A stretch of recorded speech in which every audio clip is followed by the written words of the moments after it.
कहानी की शुरुआत में जून वो एक वीडियो गेम खेल रहा था, तभी कुछ अजीब हुआ। अचानक उसके लाइव स्ट्रीम चैट में सब लोग एक ही मैसेज स्पैम करने लगे, रन गेट आउट नाउ। पहले उसने सोचा ये उसके फैंस का कोई मजाक है, लेकिन फिर उसे नेशनल डिजास्टर एजेंसी से एक इमरजेंसी अलर्ट मिला और तभी उसे बाहर से एक धमाके की आवाज आई और लोगों की चीखें सुनाई दी।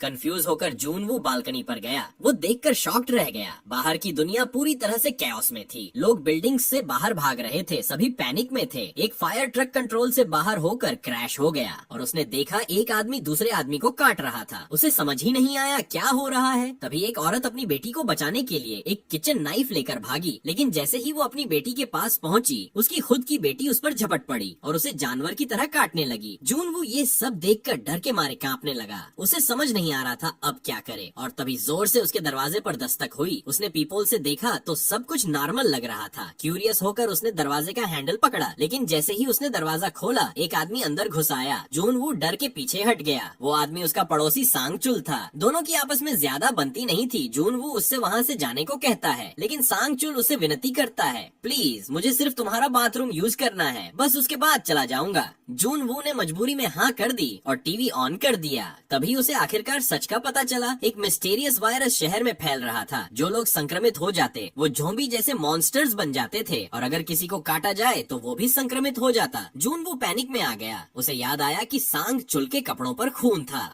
जून वो डर गया और तुरंत किसी हथियार की तलाश में लग गया। तभी सांग चुल बाथरूम से बाहर आया। जून वो ने एक चाकू उठाया और जोर से चिल्लाया, बाहर निकल जाओ। सांग चुल कहने लगा कि वो बिल्कुल ठीक है, लेकिन अगले ही पल उसकी आंखें खून से लाल हो गईं और फिर कुछ डरावना होने लगा।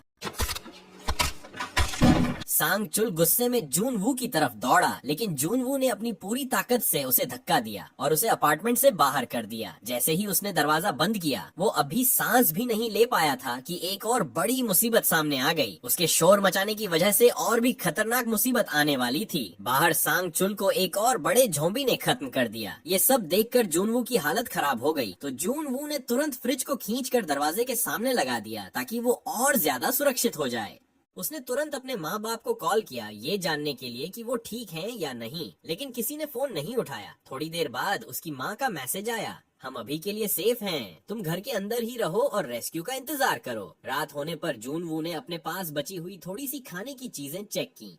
पहले उसने खाने को 7 हिस्सों में बांटा, लेकिन थोड़ा सोचने के बाद उसने उसे 9 हिस्सों में बांट दिया। अब कोई नहीं कह सकता था कि ये सब कितने दिन चलेगा। अगले दिन उसने इंटरनेट पर कुछ लोगों के वीडियो देखे जो मदद के लिए बुरी तरह तड़प रहे थे। उनसे प्रेरित होकर जून वू ने भी अपनी एक वीडियो रिकॉर्ड की, एक गुहार, ताकि शायद कोई उसकी मदद करे। लेकिन जल्द ही उसकी उम्मीद टूट गई। उसने देखा कुछ लोग तो अपनी बेबसी का लाइव स्ट्रीम तक कर रहे थे। अगर कोई मदद करने वाला होता तो शायद अब तक कुछ कर चुका होता। तभी जून वू की नजर अपने ड्रोन पर पड़ी और उसके दिमाग में एक जबरदस्त आइडिया आया। जून वू ने अपना फोन ड्रोन के साथ बांध दिया और उसे बाहर भेज दिया ताकि वो देख सके कि बाहर क्या हो रहा है। लेकिन जो उसने ड्रोन के कैमरे में देखा वो सच में बेहद भयानक था। पूरा मोहल्ला अब एक ज़ॉम्बी का खेल का मैदान बन चुका था। एक भी जिंदा इंसान नजर नहीं आ रहा था। उम्मीद टूट चुकी थी। जून वू ने सोचा कि ध्यान भटकाने के लिए वीडियो गेम ही खेल लेता है, लेकिन जैसे ही उसने गेम शुरू किया तुरंत सर्वर से डिस्कनेक्ट हो गया। आगे बढ़ने से पहले दोस्तों आपसे एक छोटी सी गुजारिश है, कृपया चैनल को सब्सक्राइब जरूर करें, क्योंकि हमें जल्द से जल्द 1000 सब्सक्राइबर पूरे करने हैं। आपका एक सब्सक्राइब हमारे लिए बहुत मायने रखता है। शायद ज़ॉम्बीज़ ने इंटरनेट का सिस्टम भी बर्बाद करना शुरू कर दिया था। जब गेम भी नहीं चला तो उसने फैसला किया कि कुछ देर सो जाता है। लेकिन रात करीब 2:30 उसकी नींद अचानक अजीब सी आवाजों से खुल गई जो नीचे से आ रही थी। उत्सुकता और थोड़ी चिंता के साथ जून वू ने देखा कि नीचे क्या हो रहा है। लेकिन जैसे ही उसने बाहर झांका एक गोली उसके सिर के पास से गुजर गई।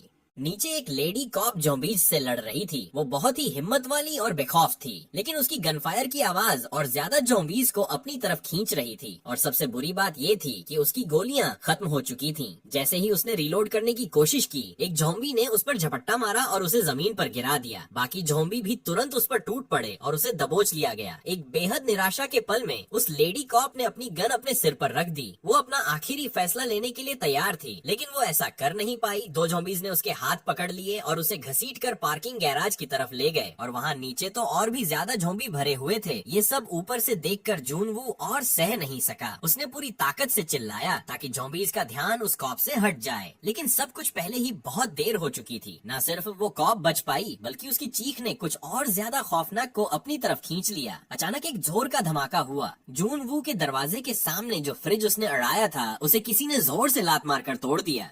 वो बड़ा ज़ॉम्बी, वही जिसने उसके पड़ोसी सांग चुल को घसीट कर ले गया था, अब सीधा जूनवू की तरफ बढ़ रहा था। डर के मारे जूनवू ने फ्रिज को वापस दरवाजे के सामने धकेलने की कोशिश की, लेकिन उस मॉन्स्टर के सामने उसकी एक नहीं चल रही थी। जैसे ही वो क्रिएचर दरवाजा तोड़ने वाला था, जूनवू के दिमाग में एक आइडिया आया।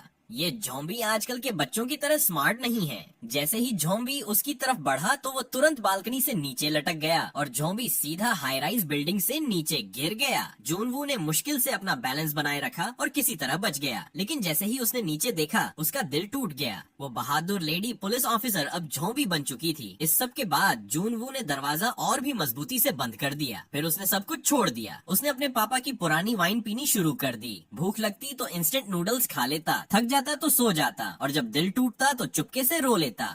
लेकिन ये सुकून भरा दर्द भी ज्यादा देर तक नहीं टिक पाया। जल्दी ही उसके पास खाना भी खत्म हो गया। जब लग रहा था कि अब सब कुछ खत्म हो चुका है, तभी एक चमत्कार हुआ। उसे उसकी मम्मी का एक वॉइस मैसेज मिला। इन सिग्नल बहुत कमजोर था, भाई जितनी कोशिश कर ले मैसेज प्ले नहीं हो रहा था, इसलिए उसने एक बड़ा जोखिम उठाया। वो खिड़की के बाहर चढ़ गया ताकि बेहतर सिग्नल मिल सके। आखिरकार सिग्नल मिल गया, लेकिन जो उसने सुना उसने उसका दिल टुकड़े टुकड़े कर दिया। उसके मम्मी पापा ज़ॉम्बीज़ के हाथों अटैक हो रहे थे। सिर्फ उनकी चीखें सुनाई दी। जून वो पूरी तरह से टूट चुका था। माँ बाप की मौत का गम उसके भीतर एक साथ फट पड़ा। अब उसका जीने का भी मन नहीं था, लेकिन चुपचाप हार मान लेने के बजाय उसने सोचा कि अब सब कुछ बाहर निकालना पड़ेगा। उसने फ्रंट डोर खोला और पहले ज़ॉम्बी पर अपना बैट लेकर टूट पड़ा। जानबूझकर जोर जोर से आवाज की ताकि और ज़ॉम्बीज़ आकर्षित हो जाएं। जब कोई जवाब नहीं आया तो जूनवू ने हिम्मत जुटाकर बाहर कदम रखा, लेकिन जैसे ही उसने पहला कदम रखा एक बहुत बड़ी ज़ॉम्बी की लहर उसकी तरफ दौड़ती हुई आई। वह हमला करने के लिए तैयार तो था, लेकिन अंदर से बहुत डरा हुआ था। वह पागलों की तरह दौड़ पड़ा, लेकिन सामने का रास्ता भी ज़ॉम्बियों से भरा हुआ था। जल्दी से उसने लिफ्ट का बटन दबाया, लेकिन अगले ही पल एक और बड़ा ज़ॉम्बी झुंड उसकी ओर बढ़ने लगा। जूनवू तुरंत एक कचरे के डिब्बे के पीछे छिप गया और बड़ी मुश्किल से बच पाया। जब ज़ॉम्बी थोड़े दूर चले गए तो वह तेजी से वापस अपने घर की तरफ भागा, लेकिन तभी उसने अपने पीछे कोई आवाज सुनी। किस्मत से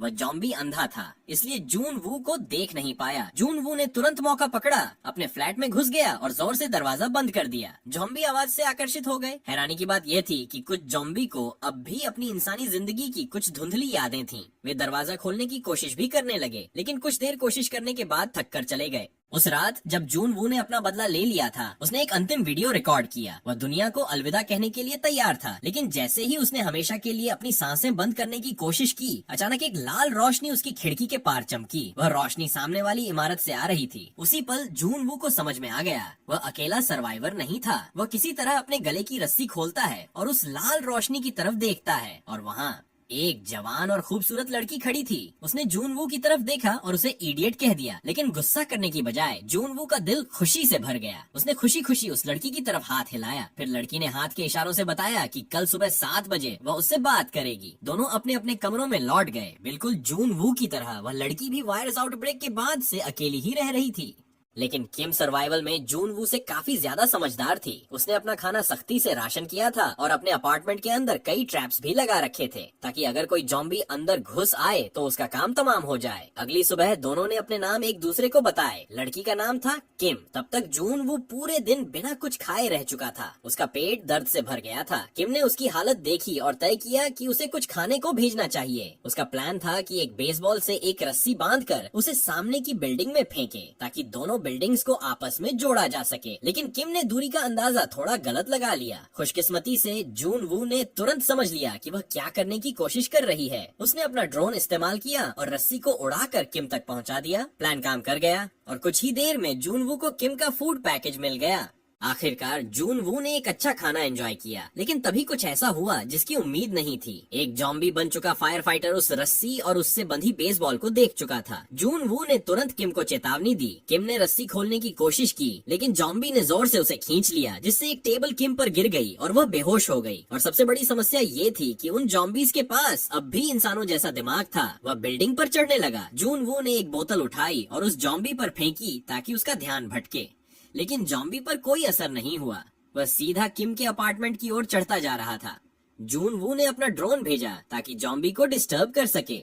शुरू में प्लान काम कर गया, लेकिन जॉम्बी ने ड्रोन पर जोर से वार किया और उसे नीचे गिरा दिया। जैसे ही जॉम्बी किम के कमरे में घुसने ही वाला था, शुक्र है कि किम वक्त पर होश में आ गई। उस शाम तेज बारिश होने लगी। दोनों ने जल्दी से बर्तन और कटोरे निकालकर बारिश का पानी इकट्ठा करना शुरू किया। फिर किम ने अपने दूरबीन निकाले और एक दिलचस्प चीज देखी। पास की एक बिल्डिंग के 8वें माले पर कोई जॉम्बी नहीं था। वक्त धीरे धीरे बीत रहा था और उनका खाना अब खतरनाक रूप से कम हो चुका था। अगर उन्हें जिंदा रहना था तो अब उन्हें बाहर जाकर खाना ढूंढना ही पड़ेगा। उस रात जून वू ने अपने पैरों पर टॉवेल लपेट लिए ताकि कोई आवाज न हो। उसने अपना बेसबॉल बैट उठाया और दरवाजा धीरे से खोला। हॉलवे में उसे एक पड़ोसी की लाश के पास चाबियां मिली। उसने उन्हीं चाबियों से अगला अपार्टमेंट अनलॉक किया। अंदर जाते ही उसने देखा कि एक आदमी जमीन पर पड़ा हुआ था। जून वू ने एक जूता उठाकर उस पर फेंका। कोई रिएक्शन नहीं आया। थोड़ा रिलैक्स महसूस करते हुए उसने कमरे की तलाशी शुरू की। जब उसने फ्रिज खोला तो एक घिनौनी सी बदबू आई, लेकिन शुक्र है कुछ डिब्बा बंद खाने की चीजें और ड्रिंक्स अब भी सुरक्षित थीं। उसने सब कुछ पैक किया और आगे बढ़ा। जहाँ वह लाश पड़ी थी वहाँ उसे और भी डिब्बे और 2 वॉकी टॉकीज मिल गए, लेकिन जाते जाते जून वू से एक गलती हो गई। उसने जिज्ञासा में उस बॉडी को ध्यान से देखने की सोची। तभी अचानक एक जॉम्बी ने पीछे से उस पर हमला कर दिया।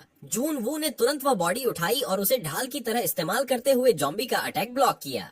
फिर बिना पीछे देखे वह हॉलवे से भागता हुआ अपने घर की तरफ दौड़ा और जोर से दरवाजा बंद कर दिया। उस रात उसने दिनों बाद एक सुकून भरा खाना खाया। खाने के बाद उसने आधा खाना और एक वॉकी टॉकी एक बॉक्स में पैक किया और रस्सी के जरिए किम की बिल्डिंग में भेज दिया। अगली सुबह वॉकी टॉकी से आवाज आई। किम थी जो उसका शुक्रिया अदा कर रही थी। एक इंसानी आवाज को दोबारा सुनना जून वू के लिए एक इमोशनल पल था। उस दिन के बाद दोनों रोज वॉकी टॉकी पर बातें करने लगे। उनकी दोस्ती ने उन्हें इस डरावने सपने में जीने की हिम्मत दी। लेकिन उसी दिन जब वे आराम से बात कर रहे थे, तभी उन्होंने एक अजीब सी आवाज सुनी, जैसे बारिश हो रही हो।